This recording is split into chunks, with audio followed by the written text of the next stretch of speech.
कई बार मैं ये दोहरा चुका हूँ, आज कहने का फिर मन कर रहा है।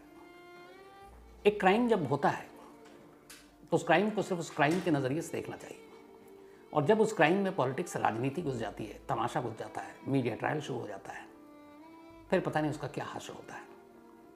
चंद लाइनों में ऐसे समझिए कि एक स्टेट पश्चिम बंगाल, वेस्ट बंगाल के गवर्नर, राज्यपाल, उनके ऊपर वहाँ की एक महिला जो काम करती है राजभवन में, छेड़खानी का इल्ज़ाम लगाती है। अब उसी स्टेट पश्चिम बंगाल की सबसे ताकतवर नेता, मुख्यमंत्री, CM, chief minister Mamata Banerjee, उनके स्टेट की राजधानी कोलकाता में एक जूनियर डॉक्टर का रेप और फिर मर्डर होता है। वो 6 दिन के अंदर अंदर कहती हैं कि फांसी पे चढ़ा दिया जाए, फांसी पे चढ़ा दो। और फिर वो खुद ही अपनी स्टेट में, जिसकी वो हुक्मरान है, जिसकी चीफ मिनिस्टर है, वो पैदल मार्च और धरना प्रदर्शन पर निकल पड़ती हैं। मुझे समझ में नहीं आता कि वो मांग किससे कर रही हैं, क्योंकि सारे अथॉरिटी अधिकार तो उनके पास है। ये भी एक राजनीति का चेहरा है। अब वहाँ की हाई कोर्ट कोलकाता की, सीएम एक तरफ कह रही हैं कि हम 6 दिन के अंदर संडे तक पुलिस को मोहलत देती हूँ और संडे तक ये सब कुछ साफ हो जाएगा, और उससे पहले ही कोलकाता हाई कोर्ट में कुछ लोग पहुँचते हैं और वहाँ के जो जज साहब हैं वो अचानक एक फरमान देते हैं कि नहीं, इस केस को कोलकाता पुलिस से लेकर सीबीआई को सौंप देते हैं। अब सीबीआई जांच करेगी। उसी कोलकाता के पुलिस कमिश्नर, जिनके ऊपर ये इल्ज़ाम है कि ऐसे कई केस आए, उन्होंने उसको बर्बाद कर दिया अपनी जांच से। वही सीबीआई जिसको कोलकाता हाईकोर्ट ने मामले की जांच सौंप दी, उस सीबीआई के पुराने आप इतिहास को खंगालें तो दामन पे इतने दाग कि डर लगता है कि इस केस का क्या होगा।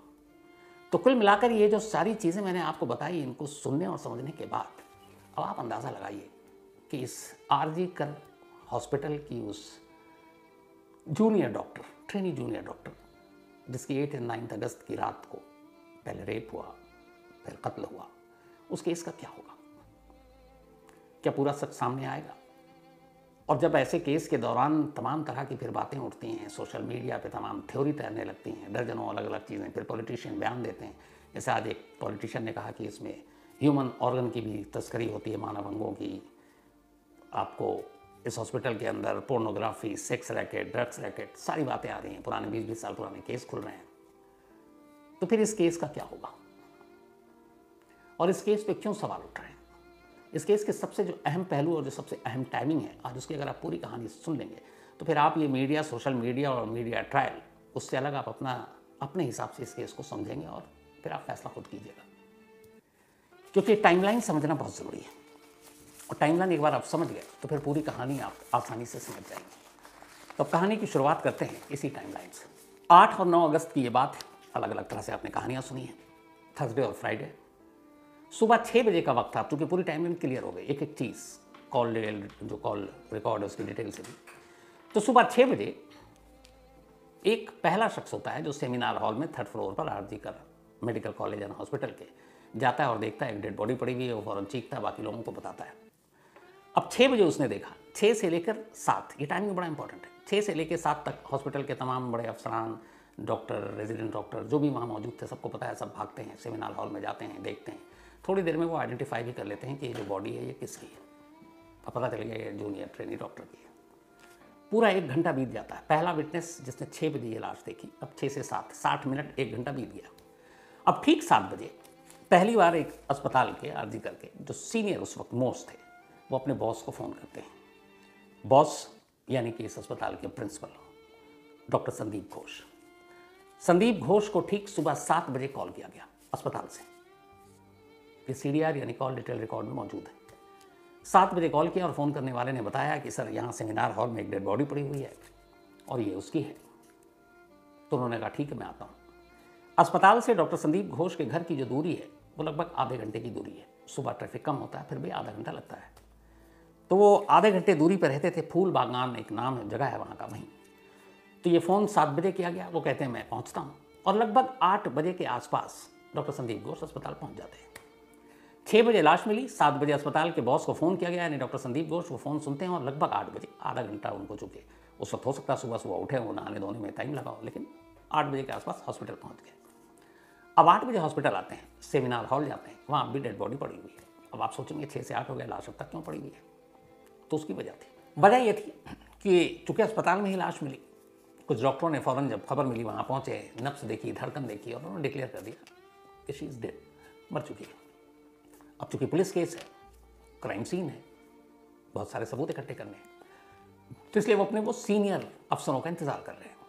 अब 8 बजे डॉक्टर घोष पहुंच जाते हैं, जो अस्पताल के बॉस हैं, प्रिंसिपल है। आने के बाद वो सबसे जानकारी लेते हैं, देखते हैं, खुद मुआयना करते हैं सेमिनार हॉल में।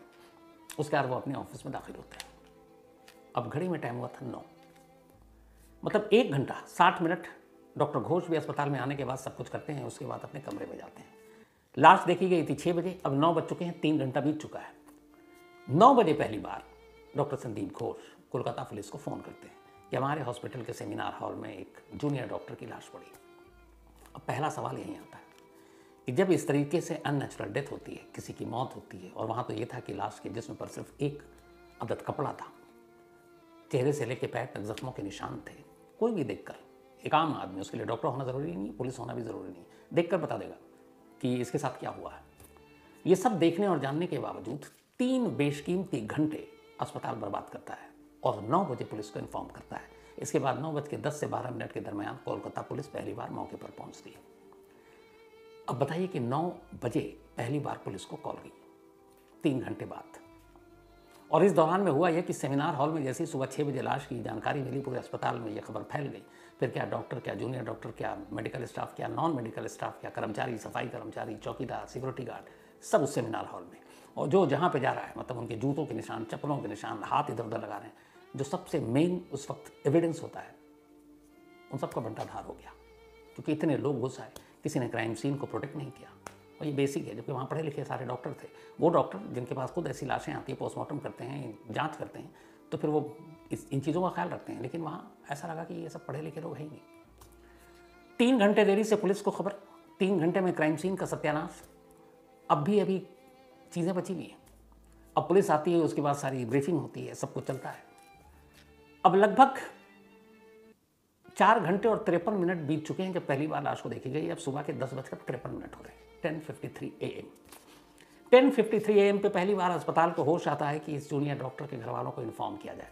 पहला कॉल जूनियर डॉक्टर की माँ के मोबाइल पर आता है, क्योंकि उसने जब यहाँ आई थी तो अपने फैमिली पेरेंट्स का नंबर देना होता है, इमरजेंसी कॉन्टैक्ट नंबर। उसने इमरजेंसी कॉन्टैक्ट नंबर अपनी मदर का दिया था। उस माँ के मोबाइल पर एक कॉल आता है 10:53 मॉर्निंग में, लाश मिलने के 4 घंटे और 53 मिनट बाद। पहला कॉल करने वाला कहता है, जी मैं आरजी कर अस्पताल से बोल रहा हूँ, आपकी बेटी की तबीयत ठीक नहीं है, आप आ जाइए। इससे पहले कि माँ कुछ और पूछे, फ़ोन कट। अब एक बेटी की तबीयत नहीं, अचानक हॉस्पिटल से फ़ोन आ रहा तो कोई भी माँ बाप घबराएगा। माँ घबराती है, फ़ौरन पलट कर उसी नंबर पर रीडायल करती है। उसके बाद पूछती है कि अभी कॉल आया था, क्या हुआ मेरी बेटी को? तो उधर से जवाब आता है सिर्फ एक लाइन कि हम आपको ज़्यादा नहीं बता सकते, आप फ़ौरन अस्पताल आ जाइए। अब ये लाइन कोई भी सुनेगा, आप हम जानते हैं इन लाइनों में कितनी सारी शॉकिंग चीज़ें छुपी होती हैं। कि आप फ़ौरन किसी को कहिए आप फ़ौरन अस्पताल आ जाइए, तो मतलब आप समझ रहे हैं। अब ये सुनते ही फिर फ़ोन कट गया। अब माँ की हालत और ख़राब। पहला कह रहे हैं कि बीमार है, दूसरे कह रहे हैं आप फ़ौरन अस्पताल आ जाइए, पर क्या है कुछ बता नहीं रहे। माँ ने वापस उस नंबर पर रीडायल किया तीसरी बार। जब तीसरी बार किया तो उधर से एक शख्स ने फ़ोन उठाया, उसने कहा मैं यहाँ का असिस्टेंट सुपरिटेंडेंट बोल रहा हूँ, आपकी बेटी ने सुसाइड कर लिया, आप जल्दी हॉस्पिटल आ जाइए। सुनते ही माँ के पैरों तले ज़मीन खिसक गई कि ये क्या हो रहा है। उन्होंने अपने पति को बताया। दोनों माँ बाप बदहवास फ़ोन रखते हैं और इसी आरजी कर अस्पताल की तरफ भागते हैं। इस जूनियर डॉक्टर का जो घर था, वहाँ से इस अस्पताल की दूरी करीब 1 घंटे की थी। 1 घंटे में पहुँच जाते थे। अब 1 घंटे बाद 10:53 पे ये कॉल आया। अगले 3 मिनट में ही 3 कॉल पे बात हो गई। और वो जिस हाल में थे माँ बाप, कोई भी माँ बाप जिस हाल में होगा वैसे ही भागेगा, वो दोनों भागते हैं। और लगभग दोपहर के 12 बजे दोनों माँ बाप आरजी कर हॉस्पिटल पहुँच जाते हैं। वहाँ पहुँचने के बाद वो बताते हैं कि मैं उस जूनियर डॉक्टर के माँ बाप हैं। उन्हें फ़ौरन ये प्रिंसिपल साहब डॉक्टर संदीप घोष आते हैं, उनको थोड़ा दिलासा देते हैं। अब माँ की ज़िद ये है कि मुझे मेरी बेटी को दिखाओ, मेरी बेटी को मिलाओ। डॉक्टर कहता है कि अभी नहीं, आप बैठिए। तब तक अब लाश को पुलिस के आने के बाद मोर्चरी भेज दिया गया, उसी अस्पताल में आरजी करके मोर्चरी में, मुर्दाघर में। अब लाश मुर्दाघर में है, माँ बाप उसी हॉस्पिटल में बैठे हैं और माँ बाप को अपनी बेटी का शक्ल देखने के लिए गिड़गिड़ाना पड़ रहा है और कोई उनको मुर्दाघर तक ले जाने को तैयार नहीं है। वो मिन्नतें करती रहीं, गिड़गिड़ाती रहीं। 3 घंटे बीत गए इस मिन्नतों में, इस गिड़गिड़ाने में। 12 बजे पेरेंट्स हॉस्पिटल पहुंचे थे, अब दोपहर के 3 बज गए। और इन 3 घंटों में बार बार यही दिलासा दिया जा रहा है कि आपकी बेटी ने सुसाइड किया। 3 घंटे बाद जब लगा कि अब इस माँ बाप को मना नहीं सकते, और कैसे रोकेंगे आप, जिसके बच्चे के बारे में आप बता रहे हैं, उसकी बेटी दम तोड़ चुकी है और आप उसका चेहरा देखने से कैसे रोक सकते हैं। 3 घंटे बाद अस्पताल जागा और कहता कि अच्छा चलिए आपको मिलाते हैं, क्योंकि माँ बिल्कुल पागल जैसी हो गई थी। 3 घंटे बाद मॉर्चरी में ले जाते हैं, लाश पड़ी हुई थी, माँ को दिखाया जाता है, चादर से ढका हुआ था उस वक्त डेड बॉडी। जब चादर हटता है तो माँ देखती है कि पैंट नहीं है, सिर्फ कपड़े का एक टुकड़ा है जो ऊपरी हिस्से में है। होठों से और आंखों से खून रिस रहा है और सर से पैर तक, चूंकि कपड़े थे नहीं, सारे जख्म दिख रहे हैं। जैसे ही इस लाश को देखा, मैं वहीं पे चीखी। उसने कहा कि कौन कहता मेरी बेटी ने खुदकुशी की है, ये मर्डर है, ये कत्ल है। कोई भी देख के बता देगा इस हालत में कि कोई खुदकुशी करने से पहले अपने जिस्म पर सैकड़ों जख्म कैसे दे सकता है। माँ वहाँ पे चीखी चिल्लाई, उसके बाद बाहर आती है। अभी तक ये मामला अस्पताल की चारदीवारी में है, बस ऐसे है कि किसी स्टाफ की मौत हो गई है, ये है वो है। लेकिन शाम होते होते अब उस जूनियर डॉक्टर के साथियों को ये बात पता चलती है। अब वो हॉस्पिटल के अंदर थोड़ा सा धरना प्रदर्शन करते हैं। शाम होते होते मीडिया तक खबर छन के आती है। फिर मीडिया में ये खबर आती है, लेकिन इस तरह से डिटेल में नहीं आती है।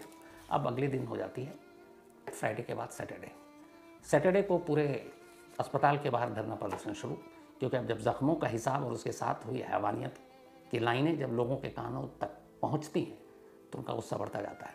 अब अस्पताल के बाहर धरना प्रदर्शन। इधर पुलिस आती है, पुलिस सीसीटीवी कैमरे देखती है, संजय राय नाम के एक शख्स को उठा कर ले जाती है और कहती है कि यही है जिसने मारा है, शराब के नशे में था, ये आया, पहले भी आता रहता, सिविक वॉलंटियर है। ये कहानी आपको डिटेल में बताई गई और उसका जो ब्लूटूथ नेक बैंड था मौके से मिला और ये उसके फ़ोन से कनेक्टेड है, इसलिए यही कातिल। ये कहकर कोलकाता पुलिस अपना दामन साफ कर लेती है। अब इधर पोस्टमार्टम हो जाता है। पोस्टमार्टम के बाद अब अस्पताल के बाद जैसे जैसे बात फैल रही है, धरना प्रदर्शन बढ़ता जा रहा है। धीरे धीरे अब मीडिया में ये हेडलाइन है, ये सारी टाइमलाइन देखिए। उसके बाद कोलकाता से दिल्ली, दिल्ली से बाकी स्टेट, और ये खबर अब इधर उधर फैलती जा रही है। अब उधर पोस्टमार्टम हो चुका, पुलिस को भी पता है कि अब धरना प्रदर्शन जारी है, तो सबसे पहले तो अंतिम संस्कार करो। अब जहाँ ये रहती थी, जिस हॉस्पिटल से 1 घंटे की दूरी पर जूनियर डॉक्टर, वहीं पे एक शमशान था। पुलिस अपनी निगरानी में डेड बॉडी को लेकर और कोलकाता पुलिस के बड़े सीनियर अफसर उस शमशान में पहुँचते हैं। जब शमशान में पहुँचते हैं, पेरेंट्स साथ थे, वहाँ देखते हैं तो वहाँ 3 अर्थियाँ ऑलरेडी थी वेटिंग लिस्ट में और सबकी बारी थी। जो पहले आया उसका पहले अंतिम संस्कार, तो 3 अर्थियाँ रखी हुई थी। इस जूनियर डॉक्टर की अर्थी चौथे नंबर पे थी। जब ये शमशान पहुँचे तो पता चला कि ये 3 अर्थियाँ यहाँ लगा के तो काफ़ी टाइम लगेगा। तो फिर पुलिस वालों ने बात की शमशान के केयरटेकर से, जो भी इंचार्ज है, और उसने कहा कि देखो ऐसे ऐसे और पहले इसको जल्दी करना है। वो भी तैयार है, भैया पुलिस वाले वर्दी में खड़े हुए हैं कि इसकी औकात है मना करने की। उसने कहा ठीक है साहब, पहले यही चिता सजा देते हैं। उसका पहले जूनियर डॉक्टर की चिता सजी, उन तीनों को साइड कर दिया गया। उसके बाद अंतिम संस्कार। अब पुलिस का ये कहना था कि हमने तो माँ बाप की सहमति ले ली थी, उनकी मर्जी थी, इसलिए हमने पहले कराया। उस वक्त माँ बाप ने कुछ कहा नहीं, लेकिन माँ बाप का कहना था कि सहमति लेने के कई तरीके होते हैं कि देखिए जल्दी करना है ये नहीं कि पहले ही करना है। तो कई चीज़ें बिना धमकी के भी काम हो जाता है। तो उन्होंने कहा कुछ इसी तरीके से मेरी बेटी का बाकी 3 से पहले अंतिम संस्कार कराया गया। अब ये जल्दबाजी क्यों थी? तो कोलकाता पुलिस का कहना था कि हमने लॉ एंड ऑर्डर को देखते हुए ऐसा किया, क्योंकि धरना प्रदर्शन तेज़ हो रहा था, लोगों का गुस्सा आ रहा था, और अगर ऐसे में हमें डर था कि जूनियर डॉक्टर की डेड बॉडी के साथ कहीं धरना प्रदर्शन शुरू हो गया तो मामला हाथ से निकल जाएगा, इसलिए हमने ऐसा किया। ये खैर उनकी अपनी दलील थी। अब ये भी हो गया। अब इधर धरना प्रदर्शन हुआ तो मुख्यमंत्री ममता बनर्जी फौरन ऐलान करती हैं कि हम संडे तक कातिल को पकड़ लेंगे और संडे तक उसे फांसी भी करवा देंगे, और उसको फांसी होनी चाहिए। और वो कह रहे हैं हम तो चाहते हैं संडे तक फांसी हो जाए। अब कौन बताए कि राजनीति अलग है और क्राइम अलग है। किसी को आप 1 हफ्ते में 5, 6, 7 दिनों में फांसी के तख्ते तक नहीं पहुंचा सकते। अभी तो पुलिस ही इन्वेस्टिगेट कर रही है, इसके बाद पुलिस चार्जशीट बनाएगी, फिर लोअर कोर्ट जाएगी, फिर हाई कोर्ट जाएगी, फिर सुप्रीम कोर्ट जाएगी, फिर सुप्रीम कोर्ट में कितनी याचिकाएं और कितने अटेम्प्ट होते हैं, फिर प्रेसिडेंट हाउस में क्या होता है, ये आप कहानी निर्भया से जान चुके हैं। तो ये क्या राजनीति नहीं तो क्या है कि संडे तक फांसी करवा देंगे? लोग क्या बेवकूफ़ हैं? खैर ये होता नहीं है, लेकिन पुलिस जांच कर रही है। तब तक कुछ लोग हाईकोर्ट पहुंच गए। जब हाईकोर्ट पहुंचे तो हाईकोर्ट ने कहा कि भैया ये क्या है। हाईकोर्ट के सामने कुछ पॉइंट रखे गए और वो जेन्युइन पॉइंट थे। पहला कि जिस अस्पताल में ये लाश मिली उसी अस्पताल के मॉर्चरी में पहले तो आपने क्यों उसका पोस्टमार्टम कराया? जब मामला ऐसा हो गया तो किसी दूसरे सरकारी अस्पताल में जो जहाँ पे न्यूट्रल लोग करते, ये गलती थी। 6 बजे लाश मिली, 9 बजे पुलिस को कॉल क्यों कर रहे हो? 7 बजे प्रिंसिपल को खबर दी गई, 7 से 9 तक प्रिंसिपल ने किस किस से बात की? कौन लोग थे वो? पुलिस ने शुरुआती जो रिपोर्ट लिखी वो लिखी कि ये अननेचुरल डेथ है, अस्वाभाविक मौत। तो भैया जब आप आंखें तो हैं, आप बॉडी देख रहे हो, चेहरे से लेकर पैर तक जख्म ही जख्म के निशान, आंखों से खून रिस रहा है, आंखों में शीशे धसे हुए हैं चश्मे के, मुंह से खून आ रहा है, होंठ फटे हुए हैं, हाथ टूटा हुआ है, और आप कह रहे अननेचुरल डेथ। अननेचुरल डेथ कहाँ? या तो फिर उस सेमिनार हॉल में जहाँ ये थी कि कहीं से जंप भी करे तो वहाँ से जंप करने की कोई जगह ही नहीं थी या ना कोई सबूत थे। तो पुलिस ये कैसे लिख सकती है अननेचुरल डेथ? इस पे इन्होंने कोर्ट ने फटकार लगाई, फिर कहा कि जब ऐसा ही है तो आप क्या जांच करोगे। इसलिए खुद हाई कोर्ट ने कोलकाता ने कहा कि ना ये रहने दो, सीबीआई जांच करेगी। हालांकि जो वैसे रूल है कागज़ पे लिखा हुआ वो ये है कि कोई भी स्टेट गवर्नमेंट किसी केस को अगर सीबीआई को सौंपना चाहे तो उसके लिए उस स्टेट के होम मिनिस्ट्री के थ्रू दिल्ली में होम मिनिस्ट्री को अर्जी जाती है, यानी चीफ मिनिस्टर के बाद कायदे से उनके पास राइट होता है कि वो किसी भी केस को रेफर कर सकते हैं सेंटर को कि आप सीबीआई जांच कर लो। लेकिन एक दूसरा भी पावर है कि सेम चीफ मिनिस्टर की तरह अगर उस स्टेट की सबसे बड़ी अदालत यानी कि हाई कोर्ट, हर राज्य की सबसे बड़ी अदालत हाई कोर्ट ही होती है, हाई कोर्ट के भी जज चाहे तो केस सीबीआई को रेफर कर सकते हैं। जैसे 2 एग्जाम्पल है। बिहार के नीतीश कुमार ने, मुख्यमंत्री जो थे, उन्होंने सुशांत सिंह राजपूत में सीबीआई रेफर कर दिया था क्योंकि सुशांत सिंह राजपूत के फादर वही रहते थे। कोलकाता में ममता बनर्जी की जगह कोलकाता हाईकोर्ट ने रेफर कर दिया। तो अब सीबीआई को जांच, सीबीआई भी एकदम तैयार बैठी थी, अगले दिन उतर गई मैदान में, पहुंच गई कोलकाता। अब क्या, पहले 4 दिन कोलकाता पुलिस ने जांच की, अब उसके बाद से सीबीआई कर रही है। सीबीआई की जांच शुरू हो चुकी है, 19-20 लोगों से पूछताछ हो चुकी है। लेकिन सीबीआई क्या जांच करेगी और कोलकाता पुलिस ने क्या जांच की अब तक? तो शुरुआत कोलकाता पुलिस की जांच से। कोलकाता पुलिस ने चूंकि जांच की शुरुआत की थी तो सबसे पहले सेमिनार हॉल यही पहुंची थी। वो ब्लूटूथ में एक बैंड भी उसे मिला था। संजय राय जो आरोपी जिसको बता रही है उसने भी उसी को पकड़ा था, और उसके बाद उसने ये भी लगभग मान लिया कि उसका फ़ोन मिल गया उससे, तो अब संजय राय ही जो है वो कातिल है, तो अब केस सुलझ गया। तो लगभग ये उनका था अपना। अब पुलिस इधर जांच कर रही थी, तभी एक डॉक्टर साहब कूद पड़े। एक डॉक्टर साहब ने कहा कि जो पोस्टमार्टम रिपोर्ट उसमें ये लिखा कि 151 मिलीग्राम वाइट लिक्विड मिले। बॉडी में लिक्विड की बहुत सारी चीज़ें होती हैं, आपके इंटरनल ऑर्गन से लेकर म्यूकस से लेकर और भी कई चीज़ें। अब उनका कहना था कि एक एवरेज इंडियन का जो सीमेन होता है वो 5 मिलीग्राम का होता है, और यहाँ 151 है, लेकिन इसमें कुछ और भी चीज़ें होता है, तो भी इतनी ज़्यादा है कि उनके हिसाब से गैंगरेप एक आदमी का काम नहीं है। अब इसने एक नई थ्योरी को जन्म दे दिया।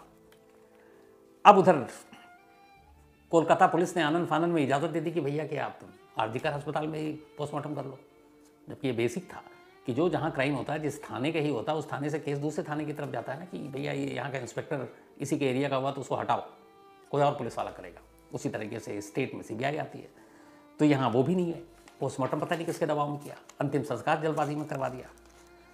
तो ये सारी चीज़ें कोलकाता पुलिस की तरफ उंगली उठाने लगी। और तो और जो आरजीकर अस्पताल के प्रिंसिपल डॉक्टर घोष, जिनके ऊपर उंगलियां उठी लोगों की, किसके पीछे साजिश है, उनको कोलकाता पुलिस ने सम्मन भी दिया कि आओ पूछताछ करने के लिए। वो गए भी नहीं, और नहीं गए तो कोलकाता पुलिस ने भी कहा कोई बात नहीं, भाई के पास जब टाइम होगा आ जाएंगे, डॉक्टर साहब कहाँ भाग रहे हैं। तो आपने ये भी उनके साथ नहीं किया। इसके बाद धीरे धीरे थ्योरियाँ बदलती गई। पहले आया कि 2003 का मामला उठ गया, वो सौमित्र वाला। फिर आया कि अभी एक नेता ने कह दिया यहाँ की ऑर्गन की यहाँ पे तस्करी होती है, मतलब मानव अंगों की होती है, सेक्स रैकेट चलता है, ड्रग्स रैकेट चलता है। तो अब ये सारी थ्योरी आ गई। अब इसी थ्योरी के बीच में दिल्ली से सीबीआई भी आ गई कोलकाता। अब सीबीआई क्या करेगी, क्योंकि कोलकाता पुलिस की तो आपको बता दिया कि क्या क्या करना है। तो सीबीआई को असल में कुछ सवालों के जवाब ढूंढने हैं। कौन कौन से ऐसे सवाल हैं जिनके जवाब में ये सारी चीज़ें छुपी हुई हैं। तो पहला सवाल ये है कि क्या संजय रॉय उस रात नशे में शराब के इस कदर चूर था कि उसने अपनी हवस मिटाने के लिए जूनियर डॉक्टर को अपना निशाना बनाया, और जब उसने विरोध किया तो उसने गला दबाकर उसको मार दिया। क्या संजय राय इसमें अकेला था? क्या संजय राय अकेला नहीं बल्कि उसके साथ कुछ लोग थे? अगर कुछ लोग थे तो वो कौन लोग थे? जख्मों के निशान क्या गुत्थम गुत्थी में आए क्योंकि वो अपना डिफेंड कर रही थी? और क्या ये कत्ल सेमिनार हॉल के अंदर ही हुआ या कत्ल कहीं और हुआ और लाश सेमिनार हॉल में लाकर फेंक दी गई? क्योंकि जूनियर डॉक्टर के फादर का इल्ज़ाम है कि उनके हिसाब से सेमिनार हॉल में उन्होंने लाश देखी थी, ये सेमिनार हॉल के बाहर कुछ हुआ है, लाश बाद में यहाँ लाकर डंप की गई है। इसके अलावा जिसको सीबीआई इस वक्त खंगाल रही है और उनको जो जवाब चाहिए, उसमें से अगर 6 बजे लाश मिली है तो 9 बजे तक पुलिस को इन्फॉर्म क्यों नहीं किया गया? 7 बजे प्रिंसिपल को खबर मिली तो 7 से लेकर 9 तक प्रिंसिपल साहब ने किस किस से बात की, उनके कॉल डिटेल रिकॉर्ड है, सब कुछ। सेमिनार हॉल के बराबर में अचानक कंस्ट्रक्शन का काम कैसे शुरू हो गया? सेमिनार हॉल के अंदर इतने सारे जो लोग गए कि अब वो सिर्फ ये खबर सुनकर गए या फिर सबूत मिटाने के मकसद से भी गए? तो ये वो सारी चीज़ें हैं जिनके जवाब सीबीआई को तलाशनी है। अब सीबीआई संजय राय कब्जे में लगातार पूछताछ कर रही है और प्रिंसिपल साहब संजय घोष, सबसे ज़्यादा अगर किसी से पूछताछ हुई और सबसे लंबी पूछताछ हो रही है तो वो वही प्रिंसिपल साहब हैं। सीबीआई जो सोर्सेज उनका कहना है कि वो कई सच झूठ की तरह बोल रहे हैं। तो जो संजय राय आरोपी है जिसको पकड़ा गया, उसका तो पॉलीग्राफ टेस्ट यानी अब झूठ पकड़ने की मशीन पे बिठाया जाएगा। इसके लिए कोर्ट की परमिशन ज़रूरी होती है, तो संजय राय की इजाज़त कोर्ट से मिल गई है। अब सीबीआई ये भी सोच रही है कि अब क्यों ना प्रिंसिपल साहब का भी फ़ोन को भी झूठ की मशीन पर बिठा दिया जाए, तो उसके लिए कोर्ट से इजाज़त ले रहे हैं। तो ये हो गया। अब ये सारी तफ्तीश और सारी कवायद तो चल रही है। अब जो सबसे इम्पोर्टेंट सवाल जिसका जवाब आप लोग भी जानना चाहते हैं वो ये सच कब बाहर आएगा और सच है क्या। तो अब सारी थ्योरी, सारी कहानियों से अगर हटे और बेसिक सिर्फ पॉलिटिक्स से भी हट जाइए, क्राइम और क्राइम के इन्वेस्टिगेशन पे बात कीजिए। एक बड़ी बेसिक चीज़ है। आप किसी भी फॉरेंसिक एक्सपर्ट से बात कीजिए, आप में से बहुत सारे लोग जानते होंगे। जब ये लाश मिली जूनियर डॉक्टर की, तो उसके बायोलॉजिकल सैंपल लिए गए, जिसको हम डीएनए कहते हैं, या फिर आप ये कहें कि वेजिनल स्वैप प्राइवेट पार्ट से, इसलिए कि उसी से पता चलता है कि रेप हुआ है, एक ने किया, एक से ज़्यादा ने किया है। तो फिर उन ज़्यादा लोगों के एविडेंस मिलेंगे। जो संजय राय पकड़ा गया है उसके भी सैंपल लिए गए हैं डीएनए के। अब मान लीजिए संजय राय के डीएनए और विक्टिम के डीएनए उस मिल जाए, तो इसका मतलब है बड़ा केस आसान और क्लियर है कि संजय राय रेपिस्ट है, उसने रेप किया और रेप के बाद गला घोट कर मार दिया। तो केस आईने की तरह साफ, यानी कोलकाता पुलिस अपनी जगह सही कि संजय राय को पकड़ा और किसी को गिरफ्तार नहीं किया। लेकिन अगर फॉरेंसिक रिपोर्ट में कहीं ये आ जाए कि जो फॉरेंसिक सैंपल या जो डीएनए सैंपल भेजे गए हैं वो एक नहीं, एक से ज़्यादा लोगों के, यानी वो सीमेन या पसीना जो भी आप कहें, जो पाया गया जिसकी जांच होगी, ऐसे समझ लीजिए इसको। बहुत सारे लोग जैसे नहीं समझते कि ये जगह है, क्राइम सीन है। अब यहाँ पे एक शख्स आया, 2 आया, 3 आया, 4 आया, तो कुछ ना कुछ वो अपना छोड़ के जाता है, चाहे पसीना, चाहे ब्लड, चाहे अगर वो रेप वाला मामला है तो सीमेन, तो वहाँ पे होगा। तो वो प्राइवेट पार्ट्स में मिलेगा, उसके सैंपल हैं, इधर आरोपी के सैंपल हैं, इन दोनों के सैंपल मिल गए तो तीसरा कोई सैंपल नहीं मिला, तो इसका मतलब है कि ये रेप है।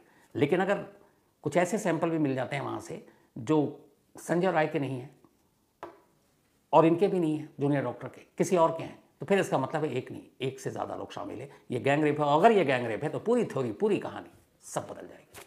कोलकाता की एक फॉरेंसिक लैब में ये सैंपल भेजे गए हैं और ये रिपोर्ट 1-2 दिन में आ जानी चाहिए। पहले कोलकाता पुलिस को मिलती, लेकिन अब मिलेगी सीबीआई को। तो एक रिपोर्ट जितनी जल्दी आ जाएगी इस पूरे केस को आईने की तरह साफ कर देगी। अब कई लोग ये पूछ सकते हैं कि क्या सैंपल बदला नहीं जा सकता? बिल्कुल बदला जा सकता है, अपने देश में ऐसे बड़े मिसालें भी हैं। लेकिन यहाँ एक अच्छी चीज़ ये है कि जो विक्टिम का सैंपल है, या विक्टिम नहीं भी हो तो माँ हैं और बाकी लोग जिनसे आप डीएनए सैंपल ले सकते हैं, और जो आरोपी है इस वक्त संजय राय वो भी कस्टडी में है, तो जो सैंपल भेजते हैं वो बात जब बदलेंगे तो आप डीएनए नहीं बदल सकते किसी का। ये सैंपल उठाया और दिखा दिया आपने, उठाया ए का, दिखा रहे हैं बी, क्योंकि ए का बाकी चीज़ें तो बदल सकते हैं, उसका डीएनए नहीं बदल सकते। तो आपके सामने मौजूद है, ये रहा, ये बंदा है, इसका डीएनए लीजिए, पता चल जाएगा ये सैंपल उसका है कि नहीं। अगर दूसरे का ये सैंपल रख दिया शीशी में तो पता चल जाएगा, क्योंकि डीएनए उसका निकलेगा। तो इसलिए यहाँ पे गुंजाइश नहीं बचती है। दूसरा, अगर पोस्टमार्टम रिपोर्ट में भी कुछ गड़बड़ की गई है, सीबीआई को शक हो, तो भी कोई मुश्किल नहीं है, इसलिए कि जो बाकी चीज़ें हैं वो फॉरेंसिक के लिए बचा कर रखी गई हैं जांच के लिए। और ऑलरेडी ये जो पोस्टमार्टम हुआ इसकी वीडियोग्राफी हुई है, सारे कुछ कैमरे में रिकॉर्ड है। तो उस वीडियोग्राफी से पता चल जाता है कि पोस्टमार्टम ढंग से किया जा रहा है या गलत किया जा रहा है। ये जितने एक्सपर्ट महारथी हैं वो पकड़ लेते हैं। तो ये दोनों चीज़ों के साथ हेर फेर हो नहीं सकता। बस एक रिपोर्ट आ जाए तो सारी कहानी साफ हो जाएगी। फिर बहुत सारी जो थ्योरी चल रही है वो थ्योरी, वो कहानियाँ अपने आप खामोश हो जाएंगी। लेकिन नज़र इसी पे होगी कि उस फॉरेंसिक रिपोर्ट में क्या आता है। रेप मतलब केस आईने की तरह साफ, गैंग रेप मतलब एक नई थ्योरी, एक नई कहानी, एक नई साजिश। तो इंतज़ार है उसी फॉरेंसिक रिपोर्ट का मुझे, जैसे बाकी लोगों को।